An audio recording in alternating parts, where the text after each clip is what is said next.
Does the president want to bring back troops? The troops. As simple as that. Does he want to bring back the troops? Are you referring to in Afghanistan? Or where? In the world? Yes, in the world. Does he want to bring back the troops? Like the previous administration kept insisting, President Trump kept insisting on, I want to bring back the troops. Does President Biden want to do the same? Look, I think the president looks at our engagement in the world through each circumstance, and certainly there are troops serving around the world in different capacities.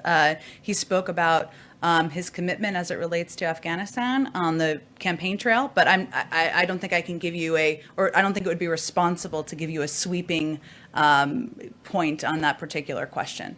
Go ahead. So does the White House agree teachers do not have to be vaccinated for schools to reopen and to go back to schools? I have not reviewed any of it, as I noted. I'm learning it as we talk here. But again, the CDC guidelines are going to be the guide through which we work with our policy teams, led by the Department of Education and our health experts, to reopen schools. That's what we've long said, and so we trust the scientists and certainly trust the guidelines. So you do concur with the CDC guidelines? I have not reviewed them yet, nor has our team, so give us a moment to do that. But again, we trust the science, we trust the scientists, we trust Dr. Walensky and the team leading the CDC. We've long said that. We haven't reviewed them yet, so it's hard for me to do this in a piecemeal way, but we certainly believe they will be an important step to moving the process forward. But can you please just give a broad sense of what the administration is trying to achieve in the Middle East? For example, does the administration still consider the Saudis and the Israelis important allies? Again, I think there are ongoing processes and internal interagency processes, one that I think, confirmed an interagency meeting just last week to discuss a range of issues in the Middle East.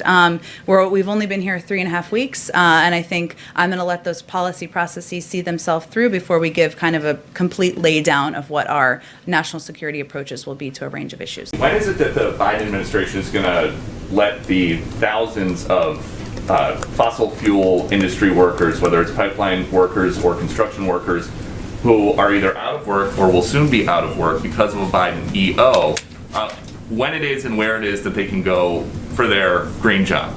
And that is something the administration has promised. There is now a gap. So I'm just curious when that happens, when those people can count on that.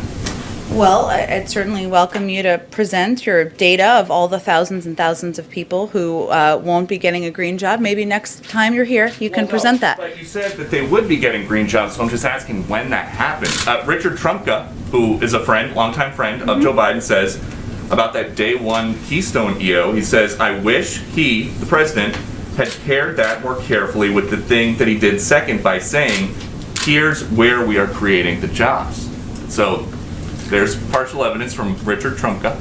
Well, you didn't include all of his interview. Would you like to include the rest? So how about this? The Laborers International Union of North America said the Keystone decision will cost 1,000 existing union jobs and 10,000 projected construction jobs. Well, what Mr. Trumka also indicated in the same interview was that President Biden has proposed a climate plan with transformative investments in infrastructure and laid out a plan that will not only create millions of good union jobs, but also help tackle the climate crisis. And as the president has indicated when he gave his primetime address to talk about the American Rescue Plan, he talked about his plans to also put forward a jobs plan in the weeks or months following, and he has every plan to do exactly that. But there are people living paycheck to paycheck. There are now people out of job once the Keystone Pipeline stopped construction. It's been 12 days since Gina McCarthy and John Kerry were here, and it's been 19 days since that EO. So what are these people who need money now? When do they get their green job? Well, the president and many Democrats and Republicans in Congress believe that investment in infrastructure, building infrastructure,